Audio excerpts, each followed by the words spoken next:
I do get a lot of questions because I guess I don't show it off. Yep.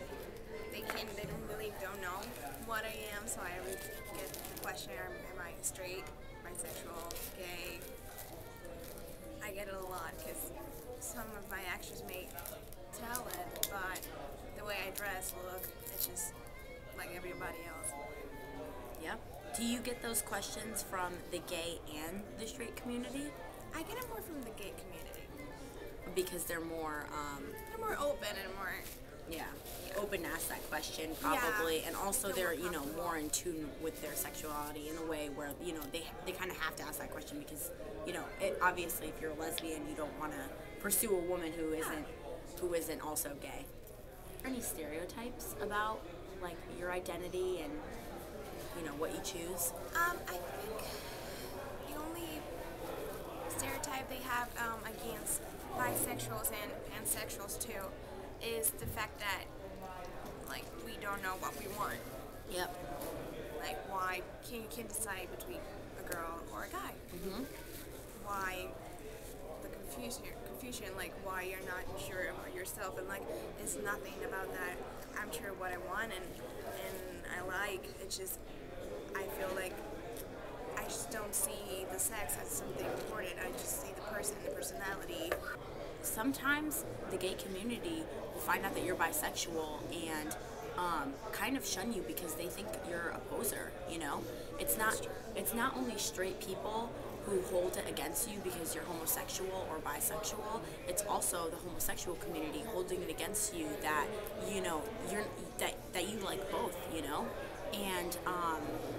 And it's hard to deal with, but at the same time, when you're so sure of who you are and what you like, you're willing to overcome what other people see, because just like anything else, just like people who are fighting over their religions, it's the same thing. It's just people who aren't accepting of something different. Have you had any like negative or positive experiences? Involving my sexuality, I haven't had a bad experience.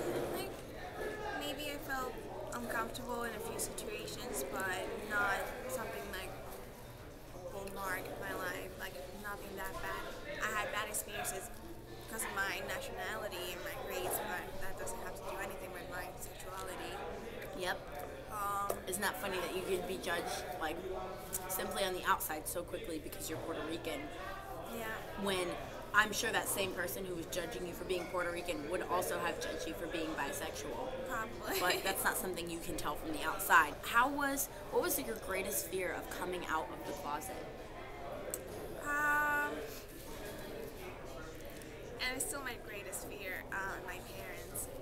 They're still my greatest fear. I have a really Catholic, traditional family, and I'm pretty sure they know. They know. Like, I'm pretty obvious about it, but we haven't had the talk yet. Mm-hmm. And I know I'll be fine. It's just the fact that fear of you might hurt your parents is just the worst thing ever. Yep. That might hurt them inside. Hurt them inside, because they'll love you no matter what. I know my parents will, but still they expect so many things from you, like grandchildren and a house and marriage, and you're not going to be able to give them that. Well, maybe. You can. You can. I have actually Just don't know how yet. some notes. But my friends was pretty easy. Most of my friends are in the community, and it was just awesome to finally come out to them and feel their love and acceptance, and it was just beautiful. This is from your friends you're speaking about? Yeah, my friends. Yeah. All right, Kayla. Well, thank you for talking to me about this. Thank you for inviting me. And this is kind of what it's like being a WCSU bisexual student. Yeah. High five.